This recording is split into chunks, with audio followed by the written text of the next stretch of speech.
Well, we've got a very interesting weather anomaly happening across the Centennial State today. Welcome in, Western Slope. I'm Dalen Brazelton. Let's talk about your weather.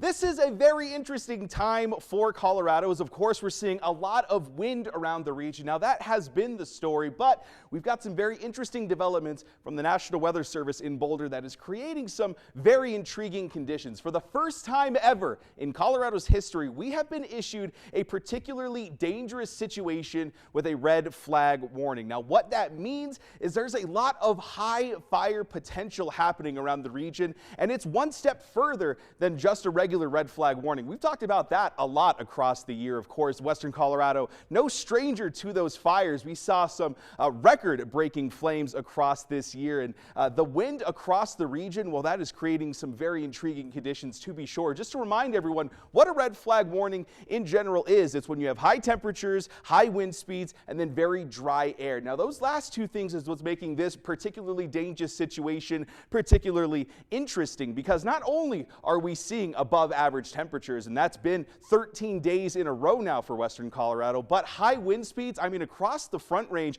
and those central mountains, we've been seeing winds over 100 miles an hour, and that seems to be the case continuing into today, and then very dry air as well with that low humidity. So all across the state, we're seeing different kinds of watches and warnings. While most of Western Colorado is seeing these winter weather advisories, that's what you would expect across for December. I mean, this is only going to be in effect for the weekend at the very least, and then you push on over into the Front Range itself. This is where roughly the particularly dangerous situation is being issued, because not only are you seeing those high wind speeds up to 100 miles an hour in some areas, you're also seeing that fire weather warning.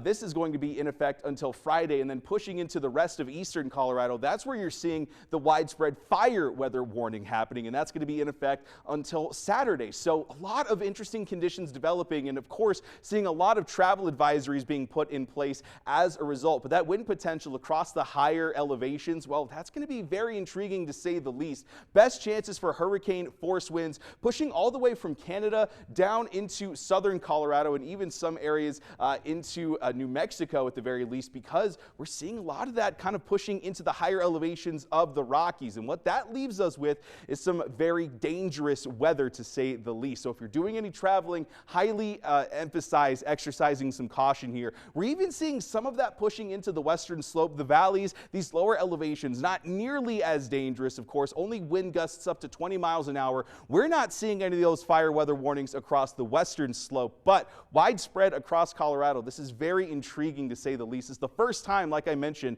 in Colorado's history that we've seen a particularly dangerous warning being issued for a red flag warning, and seeing it happen in December is very wild, to say the least. Widespread above average temperatures have been happening across the western United States, and that's going to be the case for the foreseeable future. Winter, as a matter of fact, starts officially on Sunday, the winter solstice happening, and we're seeing temperatures approaching 60 degrees over here on the western slope. Tomorrow, temperatures getting even warmer, and that's going to be the trend for a while, like we've been talking about. We'll be seeing maybe a little bit of rain on Christmas, but other than that, things have been incredibly dry around the region. And you can see that on the Discovery Auto Group 7-day forecast too. Mid-50s in Grand Junction today, tomorrow, and then increasing from there, starting next week off at 60 degrees, and the chances for showers on Christmas Day itself. Montrose a little bit warmer, in fact, today down in the Uncompahgre, and then things cooling down slightly for tomorrow. A little bit of cloud coverage expected. Winter kicking off to some very warm temperatures, and it seems like things are going to be above average for the foreseeable future.